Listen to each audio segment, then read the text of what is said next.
Salut, c'est Maureen, je suis belge et fière de l'être, j'adore voyager et je crois que dans la vie tout est possible. Aujourd'hui c'est le 20 mars et le 20 mars c'est la journée mondiale du bonheur. Donc aujourd'hui on va parler bonheur.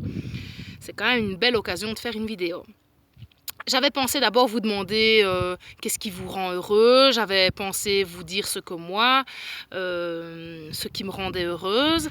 Et puis je me suis souvenue d'une étude qui a été réalisée justement sur le bonheur et la production d'hormones de bonheur. Quand on est généreux envers les autres, que ce soit par exemple en s'investissant dans une action de bénévolat ou simplement en faisant un cadeau, que ce soit aussi en rendant service. Voilà, la générosité, le partage, la gentillesse est en fait source de bonheur pour celui qui la donne. Et dans cette étude, ils expliquent que si par exemple vous allez faire du shopping, vous tombez sur un super beau pull, vous l'achetez, vous éprouvez du bonheur, il y a une certaine dose d'endorphine qui va être libérée dans votre corps et vous allez ressentir du bonheur. Mais une fois rentré à la maison, peut-être que déjà cette endorphine se sera dissipée dans votre corps. L'endorphine peut être aussi par exemple produite après avoir été faire du sport, enfin voilà, toutes des choses qui vous procurent du bonheur. Mais dans cette étude, ils expliquaient que l'endorphine qui est produite lors d'un acte de générosité, en fait, reste beaucoup plus longtemps dans le corps. Dans cette étude, ils expliquent même aussi que la générosité, que ce soit donc dans un bénévolat ou simplement dans le fait de donner des objets, mais aussi donner de son temps, donner de son aide, de son attention, dure plus longtemps ça je l'ai déjà dit, pardon, je m'en mêle les pinceaux, que le fait d'être généreux, ça aide justement aussi, c'est très bon pour le système cardiovasculaire, pour le système immunitaire et ça prolongerait même notre espérance de vie.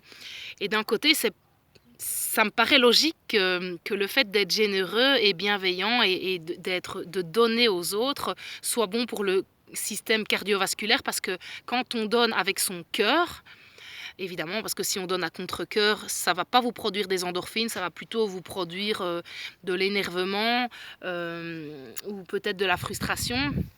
Il faut évidemment donner avec l'envie, pas contre son gré, quoi, vraiment de son plein gré. Et bien évidemment, on le dit de nous-mêmes, je l'ai donné de tout mon cœur. Ça me paraît tellement logique que ça puisse avoir justement des bénéfices sur le système cardiovasculaire. Et évidemment, du coup, oui, forcément, quand on se sent bien, l'immunité, elle est en flèche, elle monte aussi en flèche. Voilà, j'avais envie de vous proposer, de vous présenter cette étude. Je trouve ça super intéressant. Personnellement, moi, j'éprouve beaucoup de plaisir, beaucoup de bonheur à donner. J'aime faire des petits cadeaux, j'aime faire des petites attentions. C'est quelque chose qui me rend moi-même heureuse. C'est comme si je recevais le cadeau. Évidemment, j'aime aussi recevoir des cadeaux, hein. Ça, c'est sûr, ça me rend aussi heureuse. Mais c'est pas le même, vraiment, c'est différent comme bonheur. Donc, je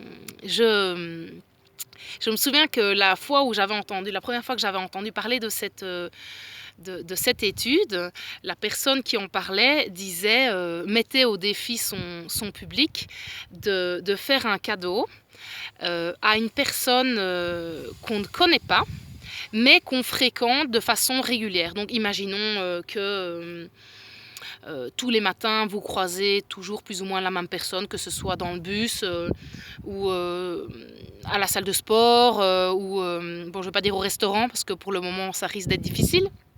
Mais bref, et vous faites un cadeau à cette personne-là, mais vous devez le faire pour une certaine raison. Donc par exemple, vous pouvez dire, je te fais un petit cadeau, c'est parce que j'admire vraiment ce que tu fais comme travail, si c'est une personne qui tient en ordre une salle ou quelque chose comme ça, enfin bref.